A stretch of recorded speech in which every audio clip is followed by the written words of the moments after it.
Bonjour à toutes et à tous. On entend souvent que l'économie française est solide, que la dette est sous contrôle, mais si derrière ce discours plutôt rassurant se cachait une réalité, disons, un peu plus compliquée. Et si, en fait, la France était déjà techniquement en situation de faillite? C'est une question qui peut paraître choquante, mais qui mérite d'être posée. Et le plus fou dans tout ça, c'est que cette situation n'a rien d'illégal. On ne parle pas d'un crash brutal, d'un effondrement qu'on verrait aux infos du soir, non. C'est une faillite qui s'installe tout doucement, presque sans faire de bruit.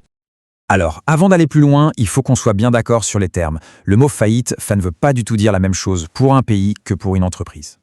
Pour une entreprise, c'est assez simple, non? Elle ne peut plus payer ses factures, elle met la clé sous la porte, et voilà, c'est terminé.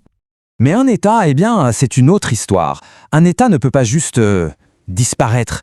Il a des outils que personne d'autre n'a. Il peut continuer à emprunter, il peut augmenter les impôts, il peut couper dans les services publics, ou encore un outil très puissant, il peut laisser l'inflation faire son travail et grignoter la valeur de la dette. Du coup, la question pertinente, ce n'est pas de savoir si la France peut payer ses dettes aujourd'hui. La réponse est oui. La vraie question, c'est pendant combien de temps encore est-ce qu'on peut repousser l'échéance ?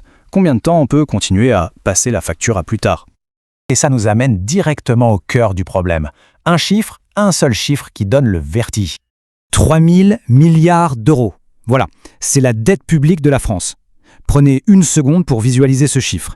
C'est juste colossal, c'est même difficile à se représenter concrètement. Pour essayer de rendre ça un peu plus concret, imaginez. Cette dette représente plus que toute la richesse que le pays produit en une année entière. En d'autres termes, on doit plus que ce qu'on gagne tous ensemble en un an. Et si on divise ce montant par le nombre d'habitants? Ça représente des dizaines de milliers d'euros de dette pour chaque citoyen, même pour les bébés qui viennent de naître. C'est un poids énorme qu'on porte tous sur nos épaules, sans même s'en rendre compte.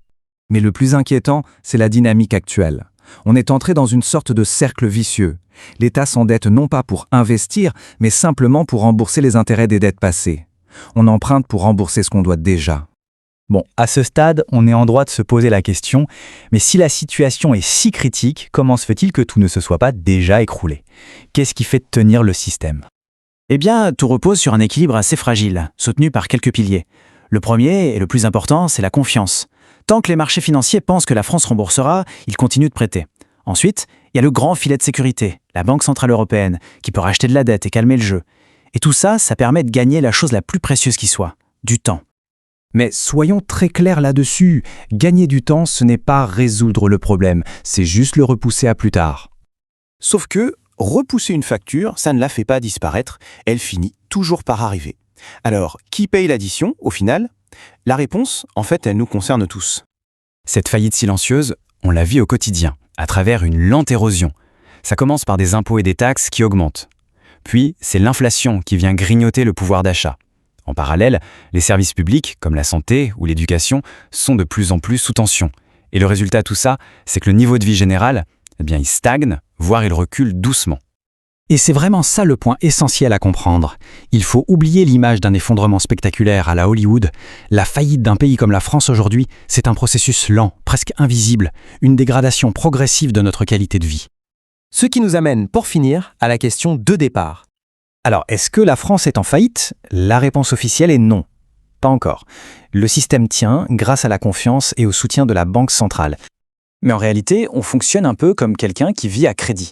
On dépense aujourd'hui en espérant que les rentrées d'argent de demain seront meilleures. C'est un pari très risqué sur l'avenir. Du coup, la vraie question n'est peut-être plus de savoir si ce modèle va finir par atteindre ses limites, mais plutôt quand est-ce que ça va arriver? Et surtout, qui paiera la facture finale?